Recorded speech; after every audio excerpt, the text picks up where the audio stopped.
al debatir en la Comisión Permanente sobre la elección para el Poder Judicial, de Movimiento Simulado, la narcosenadora Alejandra Barrales Magdaleno, demagoga y mentirosa, espetó que la elección judicial será la más cara de la historia del país, y no en cuanto al costo económico, sino por las supuestas repercusiones que tendrá para la democracia, para finalizar soltando la falacia de que, desde el inicio, señalamos un proceso viciado y lleno de errores. Los grandes perdedores de la elección serán las y los mexicanos, que seguirán esperando justicia, concluyó su perorata narco-opositora.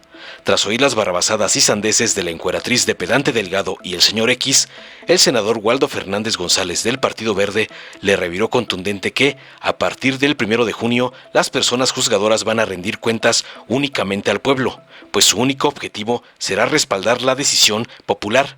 Y agregó tajante finalmente para rematar al MacPrián que de eso se trata la reforma, de dar autoridad a la ciudadanía y vincular con la comunidad a un poder que es opaco, corrupto y obsoleto, concluyó para dejar muda a la narco-oposición.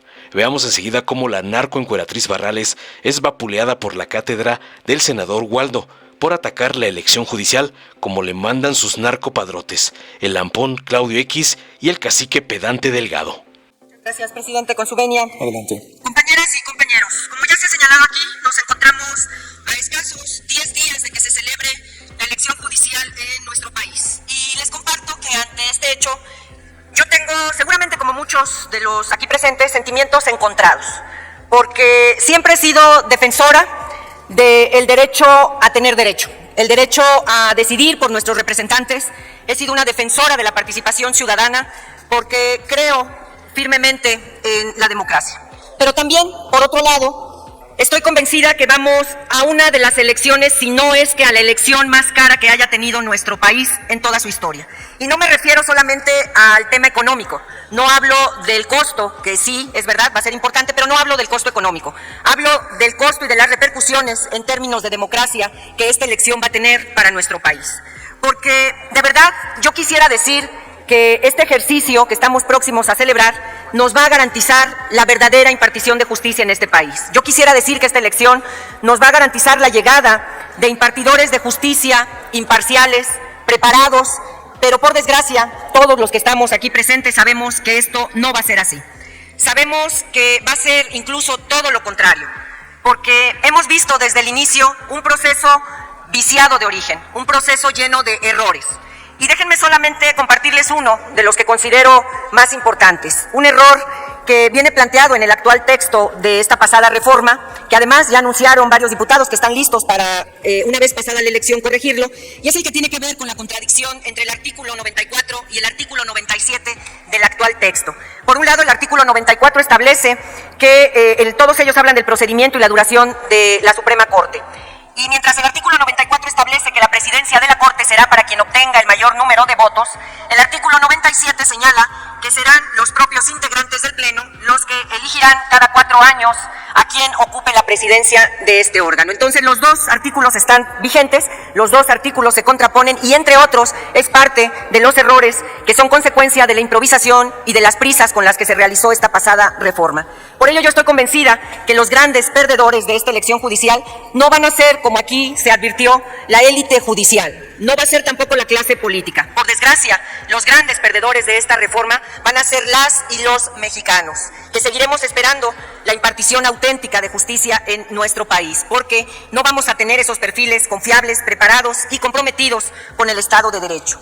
Porque, por desgracia, como ya lo hemos dicho, este proceso no privilegia ni el mérito ni la trayectoria. Lo que este proceso privilegia es la popularidad, con todos los riesgos que esto implica. Y permítanme concluir mi intervención compartiéndoles una frase del actual presidente de la Suprema Corte de los Estados Unidos, de John Roberts Jr., que dice que los jueces no deben ser políticos, que los jueces no deben presentarse a elecciones, porque los jueces justamente están ahí en sus encargos para hacer lo correcto y no para hacer lo popular. Así que, por desgracia, esto es lo que nos espera por lo pronto en esta próxima elección. Conocer a quienes vienen a tomar medidas populares y no a impartir justicia. Es cuanto, presidente. Muchas gracias.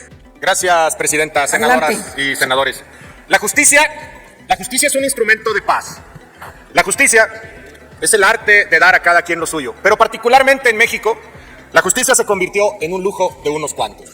El día de hoy he estado intercambiando llamadas con la senadora Yasmín Bugarín, y a nombre del Partido Verde Ecologista y del pueblo de Nayarit, vengo a manifestar un caso concreto donde la justicia ha fallado y por culpa de la justicia, al no haber justicia, se genera un vacío legal que está provocando un problema grave en los límites entre Jalisco y Nayarit. Nada más 11 años han pasado, 11 años desde que la Suprema Corte no ha podido resolver un conflicto de límites entre la comunidad de San Andrés Cochamlata en el estado de Jalisco y la gente de la presidencia municipal del Nayar. El día de hoy tienen retenida desde hace 2 días a la alcaldesa Imelda Escobedo, que desde aquí le mandamos nuestra solidaridad, y es el caso típico donde las personas, ante la desesperación de no poder tener acceso a la justicia, simple y sencillamente la toman en su propia mano. El Partido Verde Ecologista manifiesta todo su respaldo y solidaridad con la alcaldesa Imelda Escobedo y con las personas que se encuentran retenidas junto a ella, ya que hemos estado platicando constantemente con la senadora Yasmín Bugarín y está personalmente dándole seguimiento a este caso y a esta preocupación. Solicitamos al Gobierno de México, así como a los gobiernos estatales de Jalisco y Nayarit, establecer un canal de diálogo, pues lamentablemente el Poder Judicial de la Federación, la Suprema Corte de Justicia de la Nación, en 11 años no se ha dignado a resolver este conflicto. Ante estos vacíos, otros poderes como el legislativo, pero particularmente el ejecutivo, tienen que entrar en auxilio de la población para tratar de dirimir un conflicto que única y exclusivamente está en manos de la Corte, en manos del Poder Judicial, el árbitro constitucional, y que de nueva cuenta vuelve a fallar. Reiteramos que el diálogo es la única vía mediante la cual se deben de resolver estos conflictos. Pero como este caso, hay muchos en todo el país. Nuevo León, para mí el estado más maravilloso del país, estuvo 2 años sin fiscal ante la indolencia, de nueva cuenta, de una corte que era incapaz de resolver el asunto más crítico de un estado, que es la procuración de justicia. Y que luego, cuando emitió una resolución, nadie le entendió a la resolución, ni la propia corte. Lo que viene es un proceso en el cual al pueblo de México se le da la oportunidad de obligar a un poder a que rinda cuentas. Se le regresa el poder al pueblo en base a una reforma que es generosa, porque al final de cuentas, dadas las condiciones actuales del Poder Legislativo, aquí se pudo haber resuelto por la mayoría aliada del gobierno. Perdón, senador Waldo, el diputado Dorin, sonido por favor. ¿Con qué objeto, diputado? Sí, presidencia, con el objeto de consultar al orador por su conducto, si a propósito de indolencias de la Corte me acepta una pregunta cándida. Senador, adelante, tiene 1 minuto para realizar la pregunta y 2 minutos el senador Waldo para contestar. Adelante. Gracias. Senador, a propósito de la indolencia de la Corte, ¿qué opinión le merece la indolencia del Rasputín de la Justicia, Arturo Saldívar, que fue cómplice del fiscal Gertz cuando tuvieron en la cárcel a Alejandra Cuevas 1 año y medio por el delito inexistente de garante accesorio, privándole de la libertad, y que no fue hasta que los hijos de ella lo fueron a increpar frontalmente a la Universidad Iberoamericana que él volteó a ver la injusticia que en una venganza política y familiar se había cometido en contra de Alejandra? No por la mala aplicación del derecho, no por la mala interpretación del derecho, sino por la aplicación de un tipo penal inexistente. Su opinión, si es tan amable. Adelante, senador Waldo. Gracias, diputado. Como sabrás, fuimos diputados en la 63, si mal no recuerdo, soy abogado de profesión y me jacto de ser un buen abogado. Nuestro sistema de derecho está plasmado en un expediente judicial. Al no tener acceso al expediente judicial, yo no puedo actuar en base a dichos. Me parecería irresponsable, en base a un asunto de dichos, poderte contestar esa pregunta. Con gusto, si tuviera el expediente en la mano, te pudiera dar una opinión jurídica. Sin embargo, también es importante señalar que justamente de eso trata la elección del Poder Judicial. De que en el supuesto sin conceder de que hubiera un tráfico de influencias para favorecer a alguien, a partir del 1 de junio, las y los ciudadanos de este país, a las únicas personas que le van a rendir cuentas es al pueblo. No a un senador, no a un diputado, no a un funcionario público. Su único objetivo de ellos va a ser respaldar la decisión popular. Y de eso trata la reforma, de darle el poder al pueblo, de vincular con la comunidad a un poder judicial que es opaco, obsoleto, y que historias como las que tú narras, que yo no tengo en mi poder información para poder dar una opinión, simple y sencillamente es la historia de todos los ciudadanos que se sienten agraviados por un sistema de justicia que no los representa, que se sienten agraviados por personas que al momento de emitir una resolución, y lo digo con todo respeto para los integrantes del Poder Judicial, pero particularmente para los ministros de la Corte, se sienten dioses del Olimpo, que ellos pueden tomar y dirimir sobre ciertos asuntos. Y regreso al caso de mi estado, Nuevo León. Un estado bello que en virtud de un conflicto político pasaron casi 2 años para poder resolver una controversia constitucional para la designación de un fiscal. Si en los criterios del Poder Judicial no se ponen sobre la mesa casos como el que pasa hoy entre Nayarit y Jalisco, donde pones a 2 estados soberanos con un conflicto limítrofe y generas un vacío legal, o como en Nuevo León, donde generaste un vacío legal, simple y sencillamente el Poder Judicial al día de hoy ha fracasado. Yo invito a la ciudadanía a participar en esta elección del Poder Judicial, porque es una elección histórica, pero porque también les damos la posibilidad al pueblo de México de que se involucre en uno de los poderes que simplemente en los últimos 100 años no se ha reformado y que es necesario hacer esta reforma. Los juicios en este país duran hasta 7 años promedio. Hay unos que duran 25 y 30 años y siguen enlatados, pero 7 años. En 10 años tú pagas la hipoteca de una casa y en 7 años no tienes acceso a la justicia. Por eso invito a la ciudadanía a votar a favor, a votar en esta elección del Poder Judicial. Si me permite, por favor, senadora Villán, ¿con qué objeto? Si me permite el orador hacerle una pregunta, Presidenta. Le preguntamos al orador. Adelante. Sí. Gracias. Adelante. Senador, ¿usted cree que la elección popular va a lograr que los juicios duren menos tiempo?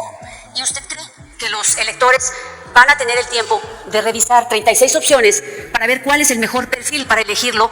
Me refiero a su carrera, a si es un agente honorable, a diversas causas para poder motivarse a votar. ¿Usted cree que el elector tendrá esa posibilidad de elegir, que van a estar ahí decidiendo entre 6 papeletas por colores y después escoger entre 36 opciones, jueces y magistrados que no saben a qué se dedican, que no saben su especialización y no saben qué van a hacer, porque en su vida pues no ha tenido necesidad de saber cómo está construido el Poder Judicial en el ámbito federal y local, que son muy diferentes? Son 2 preguntas en realidad. Gracias. Adelante, senador. Gracias, Presidenta. Estoy muy popular el día de hoy con las preguntas. A ver, senadora, me parece que cuando nosotros, de alguna manera, desde el café en el aire acondicionado, calificamos al pueblo de México de ignorante porque creemos que no va a saber votar, le estamos faltando el respeto al pueblo de México. Pero voy más allá aún. Los verdaderos ciudadanos son los que sufren con el sistema de justicia. Usted, senadora, o yo, si tuviéramos una necesidad en el sistema de justicia, la propia investidura nos pone en ventajas respecto al resto de los ciudadanos. Como abogado de profesión, he visto las injusticias constantes que hace un poder judicial que simple y sencillamente no se preocupa por rendir cuentas. ¿Por qué usted hace un buen trabajo en el Senado? ¿Por qué yo hago un buen trabajo en el Senado? ¿Por qué las senadoras y senadores hacen un buen trabajo en el Senado? Porque todos los días estamos sujetos al escrutinio público, a un proceso de rendición de cuentas, porque hay un tablero que todos los días señala con la intención como votamos nosotros. De eso se trata esta reforma al Poder Judicial, de que los jueces salgan de estas cúpulas donde, como lo dijo la propia ministra Piña, la mitad prácticamente de los empleados al menos tienen un familiar en el Poder Judicial. Imagínense el conflicto de interés permanente en el que están ellos sujetos ahí. De eso se trata esta reforma, de darle al poder al pueblo para que los jueces, magistrados, ministros, en general los integrantes del Poder Judicial puedan rendir cuentas diariamente de su trabajo. En mi opinión, claro que va a agilizar los procesos, porque evidentemente no le van a responder a un par de personas, a un senador, a un gobernador, le van a responder al pueblo de México cada vez que tengan un expediente judicial en sus manos. Esto, Presidenta. Bueno, prácticamente terminé ya mi exposición, Presidenta. Muchas gracias, senadoras y senadores. Muy bien. Muchas gracias, senador. Dale en me gusta, suscríbete, activa la campanita y compártelo para que más gente lo vea.